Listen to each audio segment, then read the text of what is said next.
And we are live. Hi, everyone. Good afternoon. Welcome to another weekly webinar series by PDAX. I'll just wait a bit for a couple more people to join in before we officially start this week's webinar now. All right. Let's see. Okay. Hello to our 18 viewers right now. Let's come invite your friends to watch. No, this week's webinar.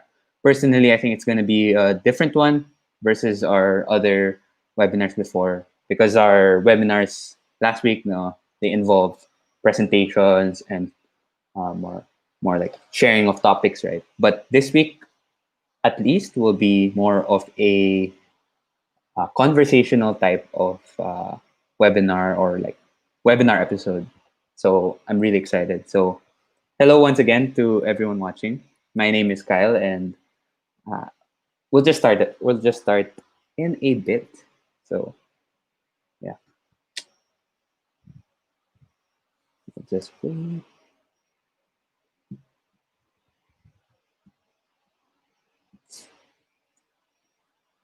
Hello po. Hello, hello, hello.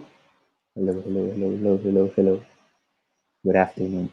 Send me a hello if you hear me clearly, or if my electric fan is too noisy. I'll turn it off if ever.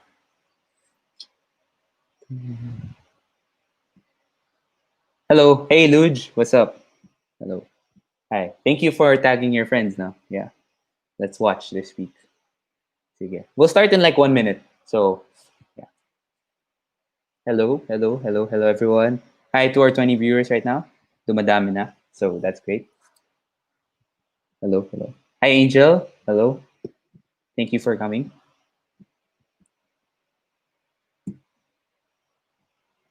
Hello, hello, Amos. Hello, Eds. Hello, hello, hello. Hey, Francis. Oh, okay. That is interesting. Hey, Alan. Hello. Thank you from YouTube. So just to remind everyone, we're also live on YouTube and Facebook. So right now, if you're on Facebook, hello, welcome. Don't scroll just yet. We are still about to start. We're almost about to start. Okay. And for people on YouTube, thank you. Thank you naman na you're visiting us from the world of YouTube. All right. So I guess we can start now. Enough people. Hopefully we can like get more people in, just like have a very casual conversation. So once more, hello everyone, welcome to this week's PDAX webinar series, where we talk about blockchain, cryptocurrencies, and everything and anything. No, so we have these weekly webinar series. Webinar series because we want to educate you guys and introduce more the world of cryptocurrencies to you, so that uh, you don't fall into this kind of limbo where you don't know where to start now. So this can be a valuable place to start. And lalo na kasi this week's webinar episode is about getting started with cryptocurrencies, especially since maybe you're here because you heard of the news of Bitcoin reaching its $11,000 mark, or like 550,000 peso mark, no? And maybe you're interested because right now it broke all-time high, right? And more interest is coming from institutions, and more institutional investors are looking into Bitcoin as a uh, potential store of value. So for this week's webinar, I just like to introduce everyone to uh, one of the leading or growing YouTubers and crypto enthusiasts. No, she has a following on YouTube, and she posts weekly content on personal finance and more. And you know what? I'll just invite her right now. So, hello, Nicole. Welcome to the show. Oh, hi Oh, guys. sorry. Hey, Nicole. Good Hi guys. afternoon. Thank you. Good Thank, afternoon. Thank you for having thank, me here. It's so exciting. nice, exciting, though. So, for those who don't know you, Nicole, could you introduce yourself a bit? Yeah. All right. Sige. So first of all, hi guys. What's up to everyone watching? I don't actually know how many people are watching, but yeah. Hi guys.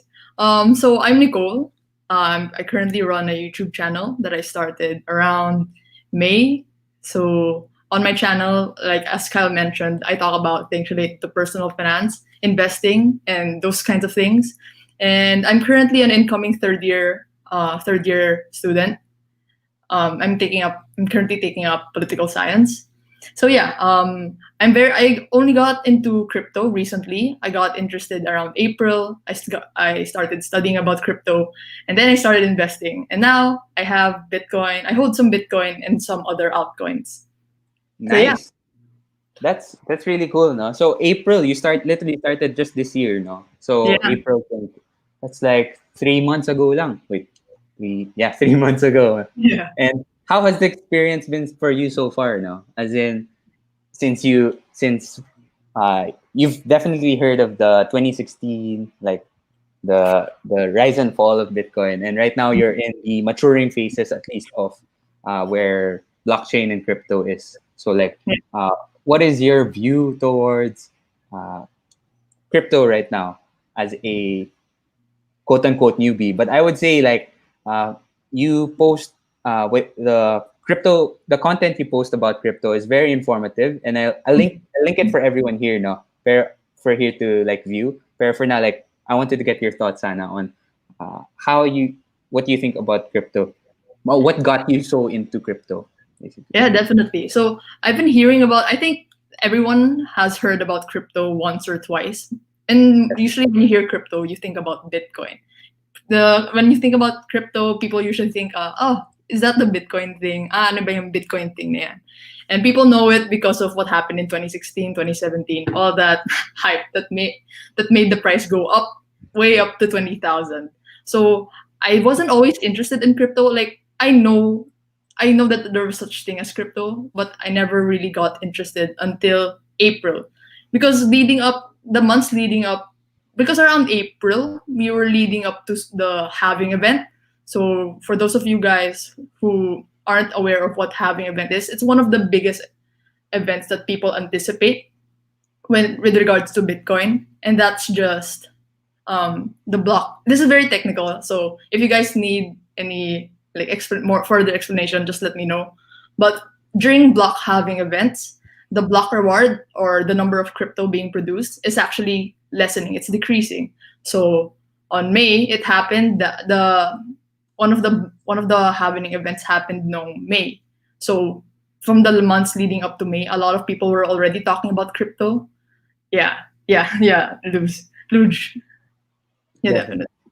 Yeah. So people were talking about it definitely, especially because in March when this pandemic started, the price of crypto, the entire crypto market actually dropped. But So a lot of right people now got where yeah, it's right now it's back to where it was before the crash, diba? yeah, definitely. Kaya it's super interesting. Yeah, it's like a lot. I think because of the what happened, recent events that happened, March, and then the market's collapsing, and then now Bitcoin it collapsed to actually 3,500, and then it Mm, went back up to where it is now. It's at 11,000. So wow. if you got Talk- in any of those, if you were lucky to get in, That's then like almost three times, right?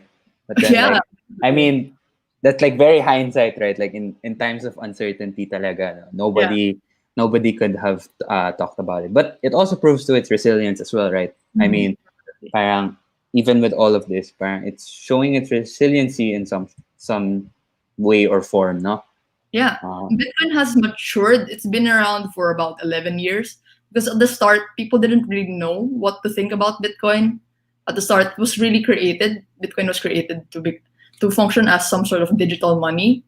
But now, where it stands, it's now being regarded as digital gold, more as a digital gold than as something that you use to pay other people. yeah. So a So it's lot more of of like a store of value of sorts. yeah, a store of value.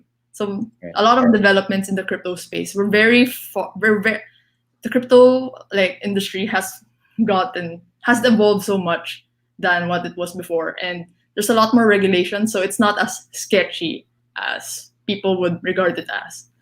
Yes, definitely. And before we get right into that now, so for our new viewers, to our 54 viewers right now, hello everyone, welcome to the weekly PDAX webinar series where we talk about crypto, blockchain, and everything else. My name's Kyle, and I'm the host for your weekly webinar, and this is Nicole to my right, sorry, on the screen. She is a crypto enthusiast and also a rising YouTuber. No? So she talks about personal finance and crypto. And if you want to learn more, we will link it down below in the comments if you want to uh, watch more of her videos to learn more after this webinar. No? So this webinar is format will also be kind of different. If you see our previous videos, you can check it lang sa videos tab namin. This week's video will be kind of a conversational kind of feel where Nicole and I will be talking about how to get started in crypto, because Nicole is generally a new investor in crypto. She started getting into crypto mga April, and I would presume also that you, our viewers, are also newly exposed to crypto and want to learn more and like how to really get started into like trading crypto. So just to introduce ourselves as the company that's hosting it also is we are PDAX. We are a BSP licensed virtual currency exchange where we trade. We are an order book exchange where we trade cryptocurrencies like Bitcoin, Litecoin, Ethereum, and Ripple. No, so you can buy through us with and just cash in easily through our multiple payment channels like Gcash, bank deposit, and many more options available with us. No? So feel free to also just keep on ask us questions. We'll answer them as we go through our flow and our conversation. So going back, Nicole, where were we? Yeah, like the hype, everything. Yeah, That's really how I got into crypto. yeah. I think that's usually how most people get into crypto.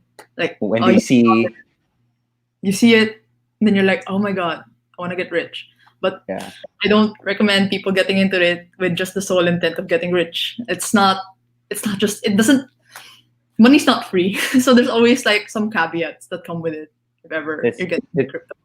That's very true. And with like price movement of going up, we just have to also tell everyone that it's also just as fast as it can go up, it can also go down, right? So cryptocurrencies are very volatile given its nature and form. Like cryptocurrencies are 24/7. Imagine that, like stocks or like equities, you have to buy within the shortened time period of 9 to 1, like half day na lang nga eh. Versus crypto, you can trade it with anyone in the world, and then it's 24/7. Prices can go up while you're sleeping, can go down also while you're sleeping. You know?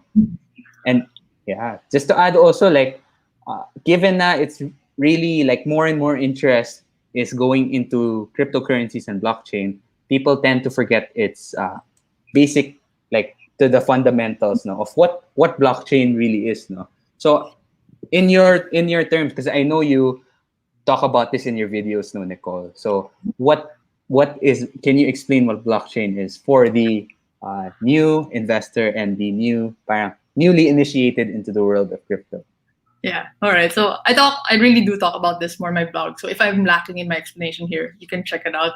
But yeah, self promotion. Anyway. Yeah. No worries. Go. When you think about it, when you're usually going into day-to-day lives, but we have banks, we have places like Shopee, Lazada, all of those institutions, and these companies, all of these just function to help us trade with one another. So, you're going to send money to your friend. You're going to buy something from Shopee. Let's say, for example, you're buying something from Shopee, and you're buying it from a stranger. You don't know who that stranger is. So you need some form of assurance that the person's actually legit and that your money is actually getting sent to a person, those kinds of things. So we have banks and platforms like Shopee to help us guarantee that our transactions are legitimate. So what blockchain did is that before we always relied on institutions and companies like this, but for the first time when blockchain or Bitcoin was invented, for the first time, we didn't really need these institutions anymore. Like for the first time, we could trade with one another, trade with strangers, trade with people all around the world, without a need of a third party to help us do our trades. So, for example, I'm going to trade with one of you guys in the comment section, and I don't know who you guys are, and you also don't know who I am.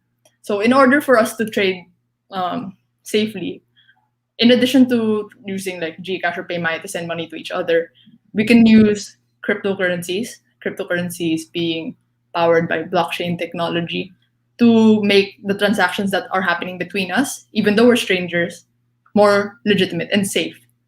For blockchain, Bitcoin, the technology behind Bitcoin is actually called blockchain technology. So they're not the same thing, but more or less, when you talk about Bitcoin, you can't really talk about it without talking about blockchain.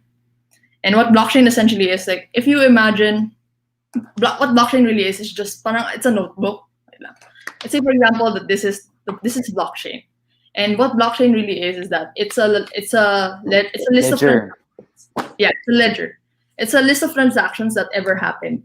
So, for example, I send money to you, then that transaction is written in a page of the notebook, and all of the transactions that happen are listed here.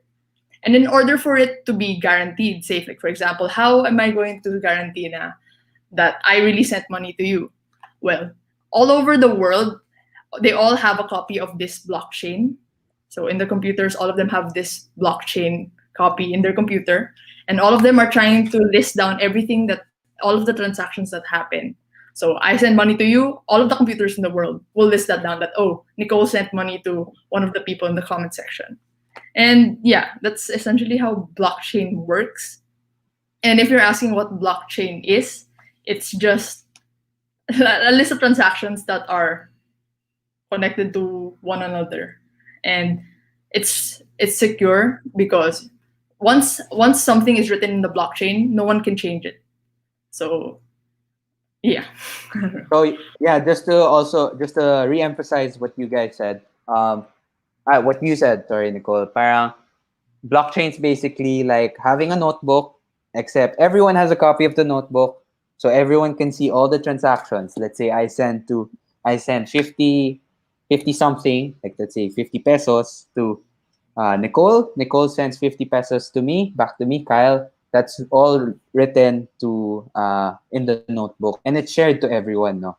And why is that important, ba? Why do you think that's important, Nicole? Siguro I Why? can Yeah. why na parang why is it important that I have a copy also and you have a copy? Siguro Because I can follow you after. Go ahead. yeah. So for example, if only one person has a copy, kunwari, how can you trust that person that they're actually listing down the same thing? Like kunwari, I sent money to Kyle, but how can you trust one person that he actually wrote down that happened? So because everyone has a copy and everyone's monitoring it, let's say for example that everyone wrote down that transaction except for one person, and that person says like it's not in my copy, so it didn't happen. Everyone's going to doubt that person, like no, it happened, it's in my copy, so yours is wrong. And yeah, that's really like it keeps the blockchain network secure because instead of just one person recording all of the transactions and making it secure, it's essentially everyone trying to make sure and secure all of the transactions and keeping each other accountable then. Definitely. And to comment also, RJ said, blockchain a notebook. Pretty lame analogy of blockchain. Well, I mean, essentially, blockchain is a ledger, no, a list of transactions. And imagine like if everyone had a copy of your notebook, then I mean that's basically what blockchain is, right? I mean that's a way. We're We interested though if you have a better way of explaining it, That's right? really how I do it because I assume that a lot of people watching are beginners. So you can talk no matter how technical you can get about what blockchain is. If people don't really understand it, then it and we're just trying to make everyone understand. That's the general concept of it, and hopefully it gets more and more people interested into actually learning about the technical side of things. But yeah, it's important that people understand why blockchain is important and why is everyone like going crazy about it, like Yeah. what's so important about blockchain instead of how like what blockchain is, more of like the why is it important and why is it revolutionary for like our societies and stuff like that. And to add to what you said, no, Nicole, parang let's say I lost my notebook. It's okay kasi Nicole has a copy of the notebook, right? Okay. Okay. Okay. RJ followed up. The blockchain is immutable while notebook pages can easily be torn off. So this is a good point that you said. Thank you, RJ. Notebook pages can be torn off. So it's important also that our viewers know, that you guys know, that blockchain, like the transactions of me sending money to Nicole, Nicole sending money to me, etc., and Nicole sending money to, let's say, someone else, those transactions will forever be like noted. It cannot be changed. So if you try to change and edit, you cannot. And the reason why that's good is because that means like you're sure na tama to. Like it's going to be uh, verifiable, truly verifiable. Versus other kinds of databases or like systems, Mm, you won't. Sure, you'll know na someone edited maybe, but mm-mm, then it's still like open to like mm-mm. corruption, so to say. Yeah, and going further with the notebook analogy, like let's say that the notebook pages can get torn off. It's the same as if you think about it like a transaction in the ledger getting edited.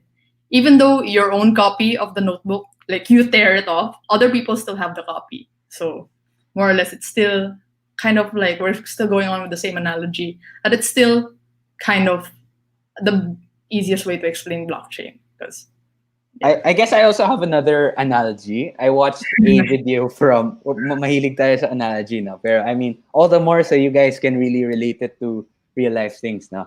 I'm sure everyone here watching has played some sort of Monopoly. Have you played Monopoly, Nicole? For sure. For Right. sure. Yeah. So when you play Monopoly, 'di ba, 'di ba there's a bank, and every time we pass go, we receive we receive money from the bank. But then there's no actual person that's the bank, diba? Because every one of the player acts as the bank, eh. Mhm. As sort of guardian of the bank. Kasi we know how far each person has moved along the pieces, which person has bought which kind of certain property. And when you buy that, alam mo na sa'yo kasi everyone can verify it, eh. I mean, if Mm. you try to cheat the bank, let's say you pass go and then you get 300. Some player will call you out. They'll say, "Oy, ano ba? You just pass go, 200 lang dapat. Why are you getting more than 200, diba?" So it's Mm. sort of like that na lahat tutok talaga. And it's, yeah, definitely. And so like moving on to like, okay, so we've explained like blockchain a bit, no? And like why it's important na why this kind of idea is sort of revolutionary. Let's move on to more of like practical use cases or things you can see that are being uh, being solved, like problems that are being solved with the use of blockchain. So Mhm. I guess we can start with the most recent one now, which is bonds.ph. And yeah, so just for our viewers to know, bonds.ph is the uh, Bureau of Treasury's initiative to digitize the selling of retail treasury bonds, which is which is kind of government security that uh, uh, it's like a parang debt, diba? And I know Nicole can explain much better on what retail treasury bonds are, but just from my side, at least from PDAX's side, we actually developed the bonds.ph to be powered by blockchain, and this has a lot more potential in the future because it can raise more implications in the future if um, we might be like moving on to digitizing bonds on Mm. the blockchain. No, so I mean, for those who don't know what bonds.ph is, maybe Nicole can explain it a bit because she talked about it in her videos. Yeah. So YouTube, yeah. All right. So, essentially, because I talk about investing, then so for those of you who don't have that much of a background with regards to investing, recently, like currently, there's an ongoing offering of the RTB 24 Retail Treasury Bond 24, or otherwise called as Progresso bonds, because as you guys have been hearing the news that the Philippines debt is growing and growing, so we need more money to refinance all of the existing loans that we have. So one of the initiatives that the government has been doing through the Bureau of Treasury is that they're trying to raise money from the public and in the form of bonds. So bonds essentially is like the government borrowing money from the people. So but usually when you borrow money, it's us. It's us borrowing money from the banks. and then we have to pay the bank some interest for borrowing money from them. But in the case of bonds, it's baligtad. It's the government or like a company borrowing money from us, the people, and in return, they're going to pay us some interest. May patong yung pagkahiram nila sa atin. So, in the case of government bonds, they raise money, through treasury bonds, so that they can finance, like for example, they have more money to spend for the COVID-19 response, or for example, for their infrastructure projects, mga healthcare, all their projects. So the government needs money to be able to work on their projects. And to be able to raise money, they issue bonds so that when people buy the bonds, they essentially lend their money to the government, and in return, they get paid back the money and the interest. So yung RTB24, what Kyle said nga, the bonds.ph, I personally am very excited about it. Like, a lot of people argue that the RTB24, the interest is not that high. If you guys are, the interest of the RTB24 is actually 2.625% per year. And a lot of people will argue, that's so low. Why would I lend my money to the government? I'll talk about that later, like my arguments for it. But for the interesting thing that PDAX is doing with bonds.ph is that it's doing something innovative with the distribution of bonds. Because usually when you want to buy bonds, for example, you have to go to the bank and then say like, oh, I want to buy this much bonds. Here's my money. And then you fill up forms, everything like that. But with bonds.ph, it's just... You can just go download the app and then like, boom, you have it. You can just verify right from your home now. Yes. Yeah. So you just sign up with your phone, verification process, and then you buy bonds there. And everything goes, like all of the interest, going back, how it traditionally goes is that you go to the bank, you buy bonds there, and then they give you like a certificate na, okay, you have this bond. And then you have to nominate a bank account. So you have to have an existing bank account, which they will pay the interest to. So you have to have an existing bank account na. But with another thing, with bonds.ph, you don't have to have an existing bank. So everything just happens within the app. So this makes it more accessible for a lot more Filipinos, because not all, like a big percentage of the population still doesn't have access to a bank account. Or unbanked, yes. Yeah, it's making investing more accessible to Filipinos, which is something that I personally like, given that I'm very interested in talking about personal finance and then the importance of financial literacy, financial education. So yeah, it's an enabler. And also, like the Philippines, we're the first ones who are doing something like this. The first in Asia. I found an article on Inquirer that it's actually the Philippines who's doing it first. This has not really been done. I don't know if you can explain more. Yeah, sure. Yeah, so we're super thankful that our central bank here is very receptive to the use of blockchain, especially with their processes. No, so going back to the application of blockchain, one of these applications can also be to improve transparency. No, I mean, going back to the analogy, as always, if we have a stored record of transactions, we're able to track the spending for that. No, and it's very that would increase transparency with everyone to know where your money really went. No, and I guess that's one exciting thing that's happening right now with the use of blockchain, which is like putting it and being powered by blockchain bonds that are being powered by blockchain. And so we're super excited. If you guys haven't watched the webinar we had with Mark Vernon, we talked about the future possibilities of blockchain and digital assets. You can go to our videos tab and then you can like check out that video after this webinar to learn more about like what are the possibilities that the digital assets can have now. So I'll just go back. I'll move back now, like application of blockchain. Parang maybe our viewers are a bit confused now, right? Because we talked about what is a blockchain, like how is it being used right now, and then maybe you get your question right now as a viewer is more of like, okay, so why should I be interested now, and why should I like take note of this Bitcoin or cryptocurrency now? Like, what would be your argument, Nicole, for that? Whenever I talk about these things, I really look at it from an investor's perspective.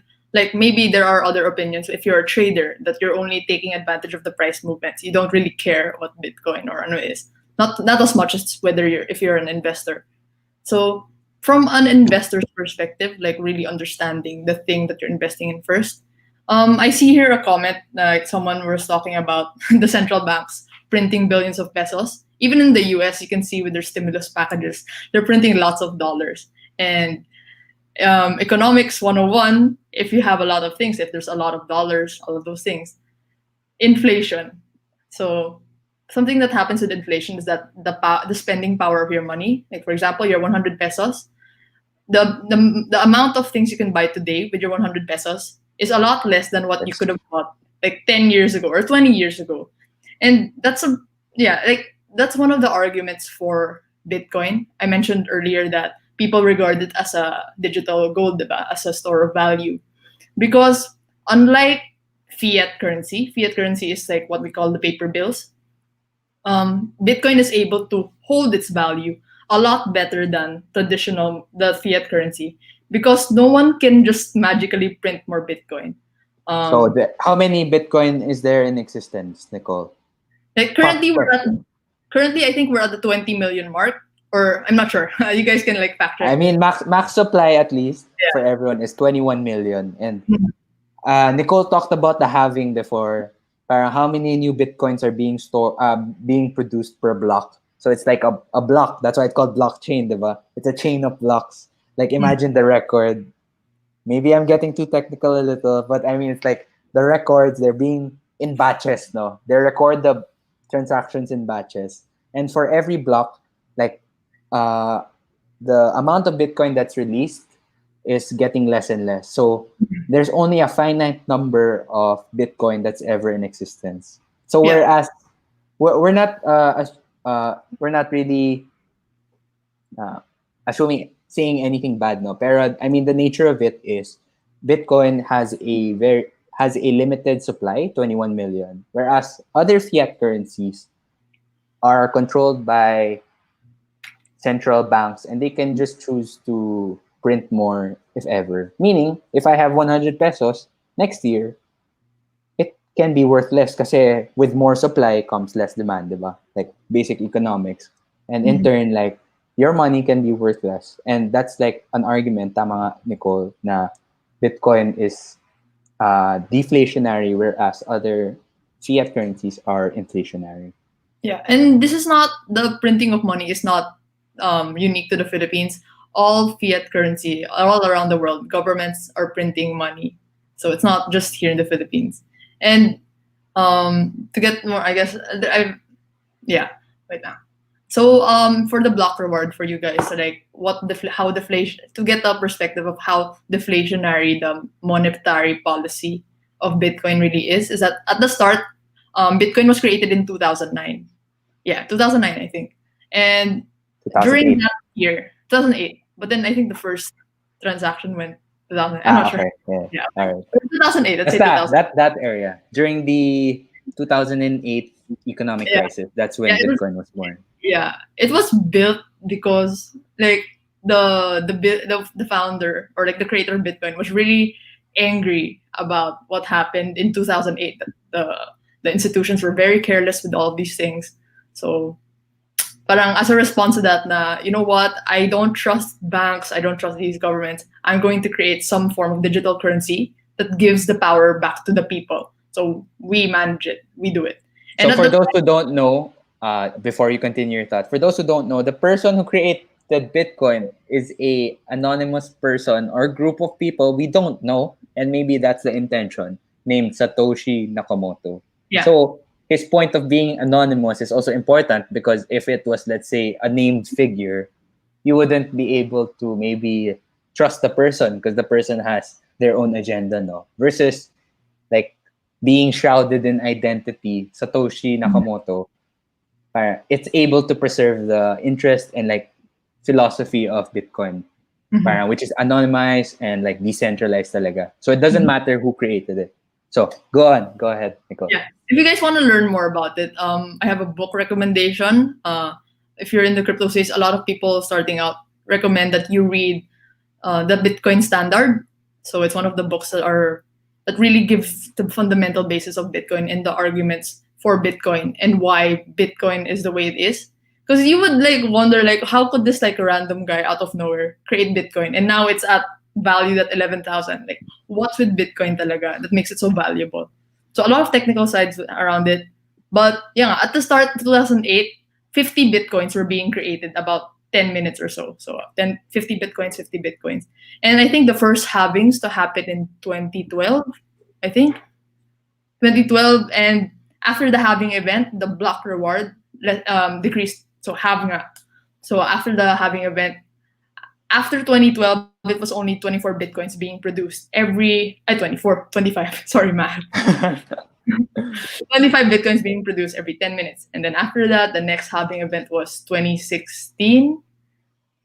Yeah, Yeah. I'm sorry, I'm not super particular on the dates, but the Yeah. general principle that it's having it's Yeah. important. Yeah. Every 210,000 blocks, yun na lang. Because there's no definite date for it, but it's just math computation. So it's been lessening. So from 50, it became 24, and it became 12.5, 25, and it became 12.5, and now it's at 2.5, yeah, 6.25. And then 6.5. again, after 210,000 blocks, we're going down to 3.1. Yeah.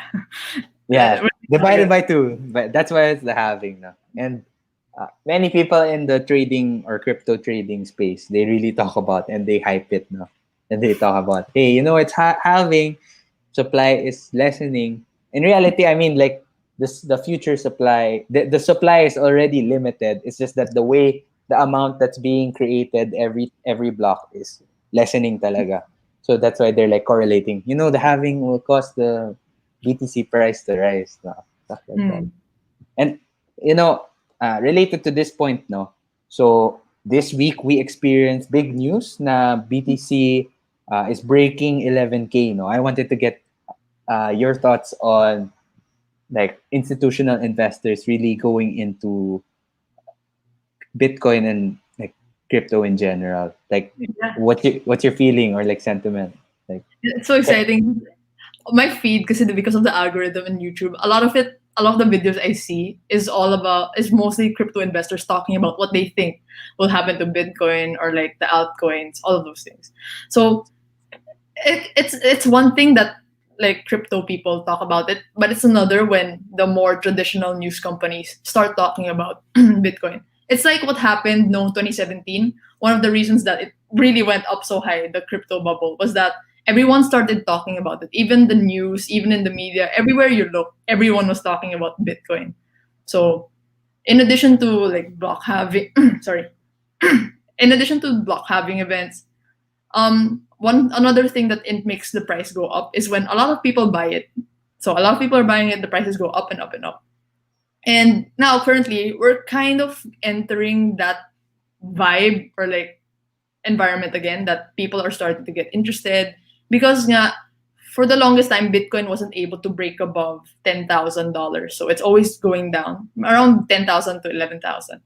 But now ever since from March, from when it dropped to 3,500, we've tested the 10,000 mark like a lot of times now. So at first it went to 7,000, and like it would consolidate and it would go up again. So people were really like looking whether Bitcoin would break past the 10,000 resistance because it's been trying to break that for since I don't know how long, yeah, 2019. very long. Yeah, 2019. I agree. If we go Yeah, on, I think 2019. I don't know. I don't have any charts right now. But yeah, but yeah, it's exciting because just a few days ago, just a few days ago, like if you check my videos on YouTube, if you look at it, when I was buying Bitcoin to demonstrate how to do it in my video, Bitcoin was at 9,000, and when I posted it, it went up to 10,000. It was at 10,200. Like the one of the things that you should be aware of talaga is that the crypto space, as compared to traditional investments like stocks, mga ganun, ang sobrang volatile that you don't really know. Like, if ever you're gonna get into it, just be prepared in your heart that you're gonna go in for a roller coaster ride. But Definitely.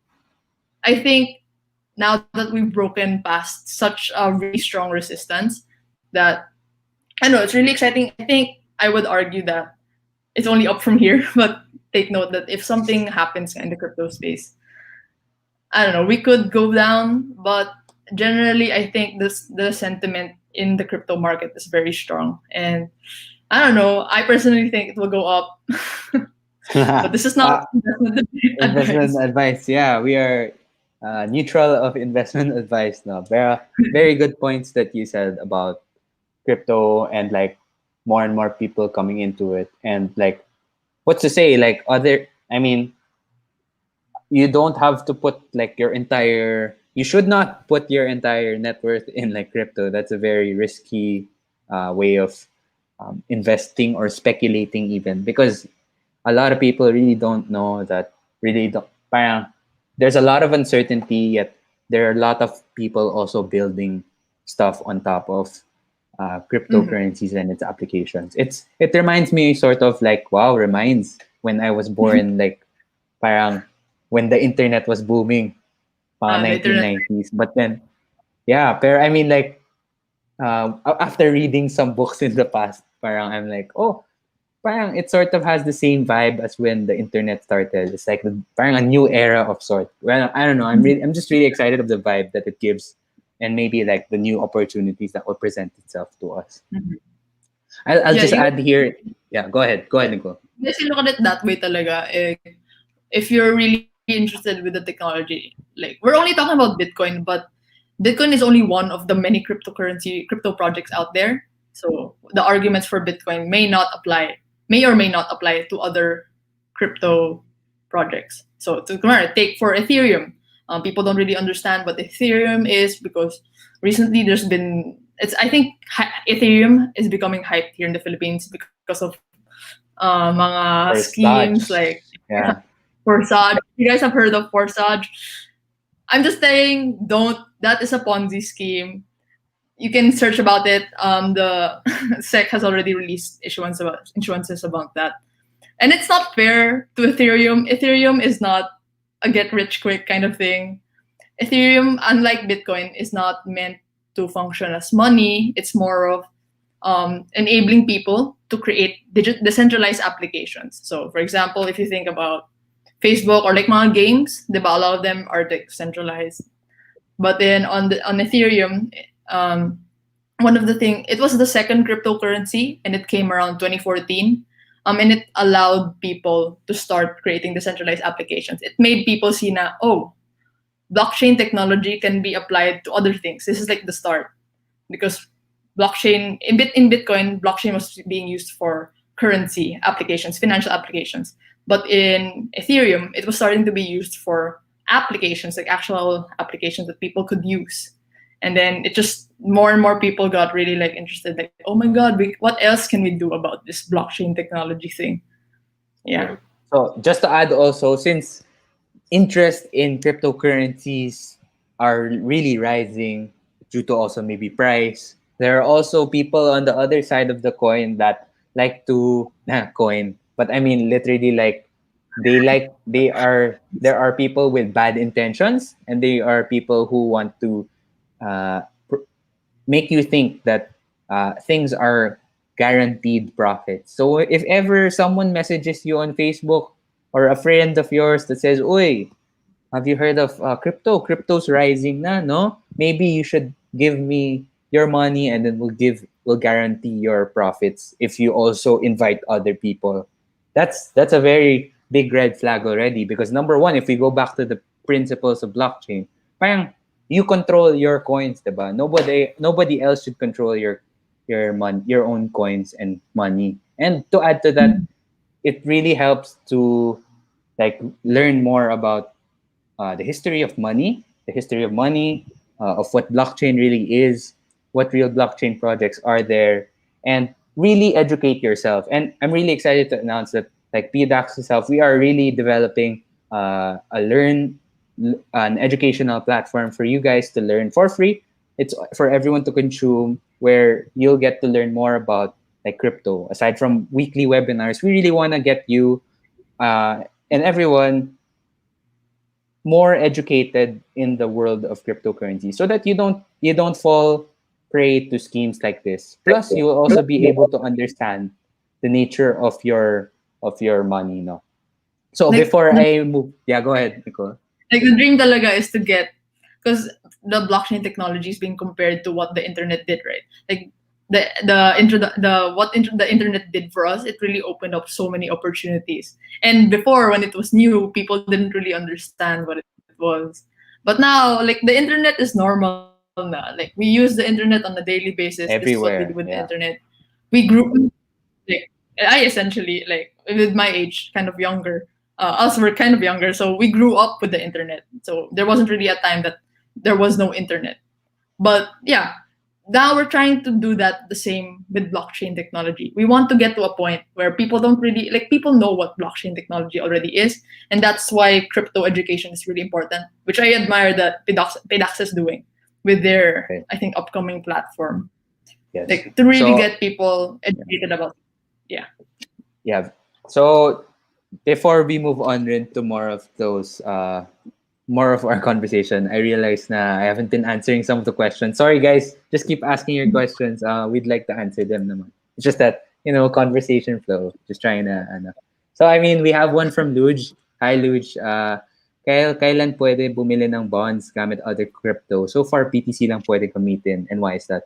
So Luge, thank you for your noticing that, no. For those uh, who haven't downloaded the Bonds.ph app and haven't tried to purchase RTB24s, which by the way, it's all offer period is until August 7th. So if you guys want to get in and purchase some bonds, you can download the app, get yourself verified over the weekend, or right now after this webinar, right? And then you can cash in and purchase those bonds. So regarding your questions, you can purchase bonds using BTC. Pero so far BTC lang pwede kasi right now we had a limited time, so we really wanted to get the best version we can do that's stable. And what we did was we were able to do so with BTC at least. And then in the future, there's definitely possibilities that there will be more crypto that's going to be added. But right now, it's more of the most stable version we can do in order to deliver this product, which is Bonds.ph. So yeah, thanks. Next is from Jay.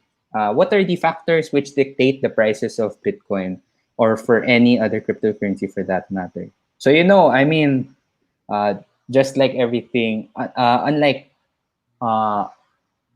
stocks, which are backed by the companies now, which represent the financial health. Bitcoin and other cryptocurrencies, as we said, are very volatile because some of them or most of them, there really are speculations because right now we're in the very early stages where uh, not much very that there are not many major developments behind it. So a lot of it are more or less maybe a bit of like guess and like in a belief system. But Mhm. in the past also, like money is also a belief system if you think about it, right? If people really believe in a certain, like, let's say, company, then they really believe in its value.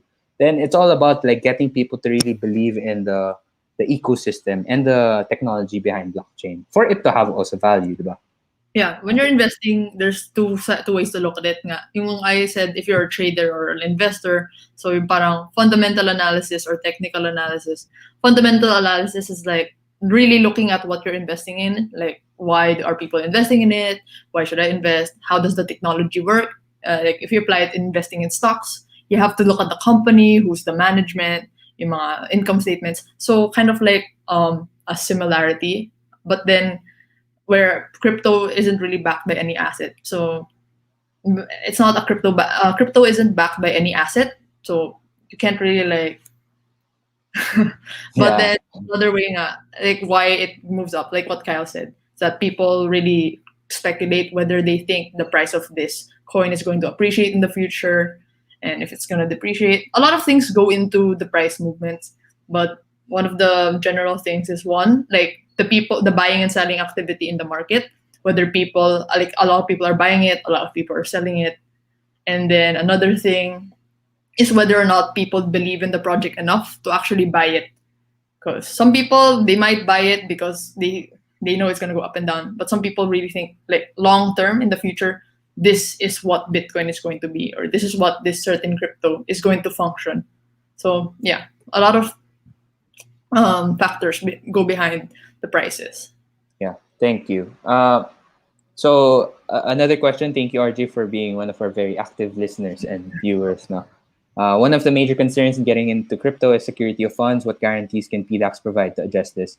So we are actually PDAX is actually BSP licensed, and we follow the standards and regulations. We also follow the AML anti-money laundering regulations here to really provide secure for like to get your funds as viewers and clients very secure into our platform now. So we really ensure that your funds are safe with us, or safeu as people would say. Because if we don't, I mean, we wouldn't be BSP licensed also, right? Like we would lose our license if we don't handle people's uh, money well. So we really do keep your money like very, it's very valuable to us, and we really treat it as precious. But like I would argue, if, with the very nature of crypto, you can keep it into exchange, but a lot of people say don't keep your money in the exchange. If you have a lot of crypto investments, don't put it on the exchange because exchanges are really vulnerable to hacks. Syempre, a lot of hackers are always trying to steal money. So syempre, where's the money? It's in the exchanges. So they're very vulnerable to hacks. So if you have a large holdings that you're not going to be trading on a daily basis, you should keep it like in your own wallet so that you have your own keys to your crypto. So Right. yeah. So in general, right, like you're definitely correct, Nicole. Like every exchange, TDAX is not barred, no. Like any exchange can be like vulnerable to attacks. The best way to really do it is like keep your own crypto wallet. And Nicole has videos on that where she explains where you can actually get bit crypto wallets, such as like maybe hardware wallets, software wallets, or paper wallets. You can go more to her video to learn more on that. So just for example, diba Nicole, you have like a Ledger, which is a hardware wallet. Hmm. Yeah. So I mean, those are examples. Oh, maybe you can show it. Yeah, sure. Oh, So one of the examples in crypto, this is actually one of the not sponsored. This is not sponsored. This is an example of a wallet. So this is a hardware wallet. There are a lot of types of crypto wallets. Some of them are just applications, mga mobile wallets or desktop wallets. But the primary like advice people give to be really really secure is to keep it in hardware wallets. But they can be pricey, so you don't need to start out with this. But just to give a recommendation, just make sure that the wallet that you're creating is a non-custodial wallet, meaning that the wallet provider has no access or control over your wallet. It's really yours and it's your responsibility. which gives us like all the more reason for you to really study and um, educate yourself about cryptocurrencies, which we will also provide. But safe na you guys also do your own research, kasi that's a very popular saying in the crypto world. Do your own research, because it really is like taking charge and taking accountability of your own money. I see a question here talking about USDT. Ayan. Yes. Question: when USDT? Check out our Facebook page soon, because it's coming very soon. Promise. Pang ilang beses na to. Pero please do get ready for our USD release on the PDAX exchange. It is coming very soon. There's the next question. Yeah, not really, Kyle. You haven't researched enough. There are projects that are not based on speculation, but pure real world use case. RJ, I definitely agree with you. I'm not going to say na ano. Pero I mean, talk about mainstream na mainstream. Like, imagine like the biggest companies, they really say it. I mean, I know there are like examples of like Walmart using some sort of some a current a coin, no, or like using blockchain for them. we are seeing. I'm saying that we are seeing an increasing growth. It's just that we really want to push it to the mainstream talaga, so everyone really knows what blockchain is. For those who are not aware of what USDT is, I just want to explain. USDT is commonly known as Tether. It's a stable coin. So meaning, um, crypto is very volatile, diba? So a lot of people don't really want to hold crypto because it's volatile.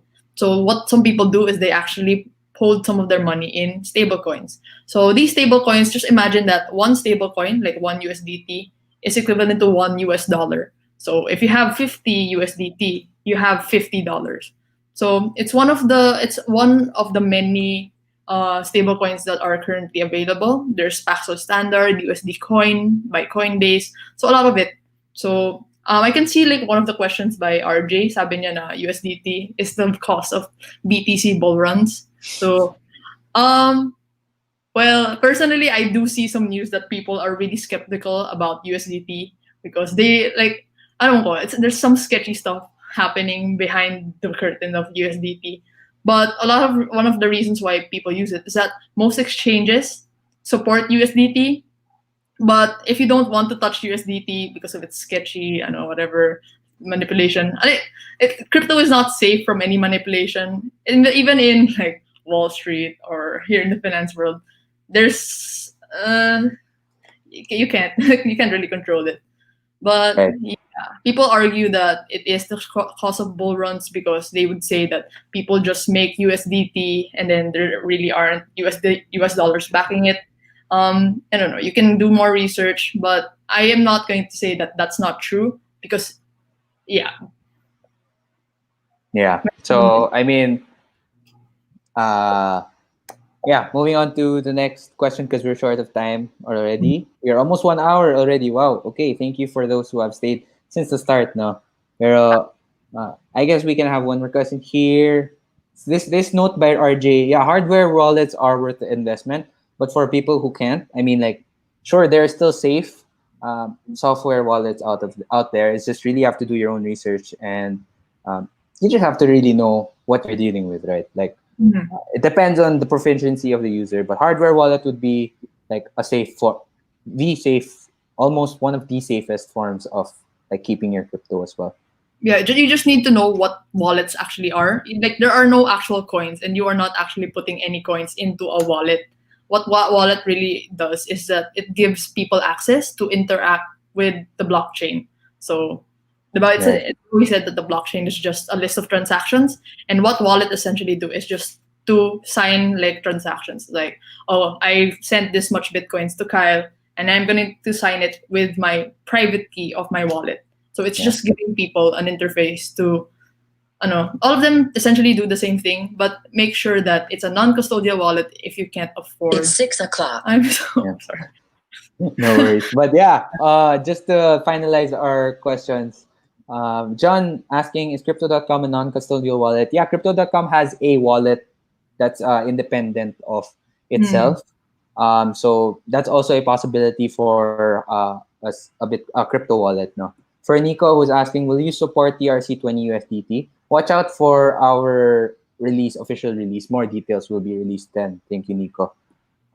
For Emil, what's your thought this coming August being labeled as Ghost Month? Well, Emil, I mean, um, things are very volatile in crypto, so every month is a ghost month, maybe in crypto world, right? Like, since 24/7, tsaka Ghost Month is really a uh, Chinese.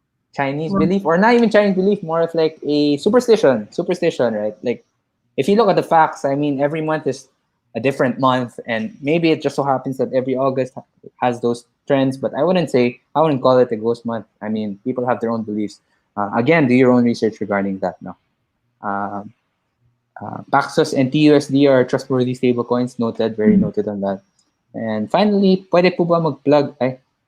Uh, Yeah, okay. So, Ernesto, you can like message us and send us an email if you want to like partner. Maybe we'd be interested. We're definitely open to new kinds of things. So, I guess we can wrap it up here now. 1 hour na pala. Grabe, I didn't notice. Time flies So, by.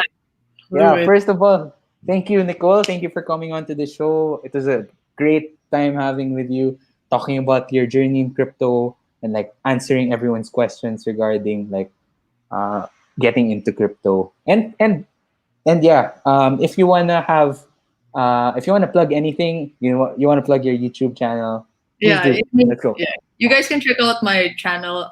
I don't only talk about crypto. From time to time, I do talk about crypto. Currently, I'm talking more and more about it because now people are interested in it. But yeah, if you want to learn about investing in general, you can go to my channel. You can just type my name, Nicole Alba. Yeah. And Boom. then whenever you have questions, additional questions, I can try to answer it. RJ, you just type Nicole Alba. You'll see my face. Yeah. Here, And I'll then comment. if you guys have questions, you can contact me on Instagram. You can check out my handle dun sa my videos. And I also have a Discord server. Yeah. You can just check it out in my videos. Yeah. And you post weekly, right? Correct? Yeah, I post weekly. Yeah.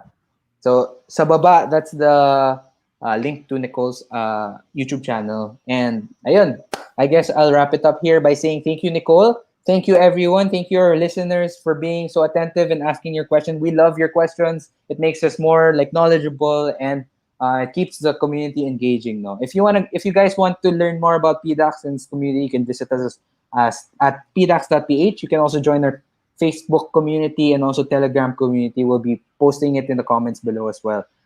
Aside from that, if you want to get started in trading crypto with us, PDAX, a virtual currency exchange, you can do so by visiting trade.pdax.ph from our website. And then you can create an account right there, verify yourselves, and then cash in. No, so we actually have a special referral code from for this webinar if you guys want to cash in. No, so for a minimum of 1,000 pesos, you can receive a cash back of 50 pesos to your account. If you put in the referral code named webinar, I'll put it here, webinar. If you put in webinar in the referral code when cashing in at least 1,000 pesos into our exchange, you will receive a 50 pesos cashback to your account that you can use to purchase more Bitcoin, So, or Bitcoin or Ripple or Ethereum. So it's up to you. So once more, thank you guys, everyone. I'll end the Thank you guys. webinar here. And I'll see you guys next week for another episode of PDAX webinar. Enjoy the weekend, guys. Bye bye. Bye bye.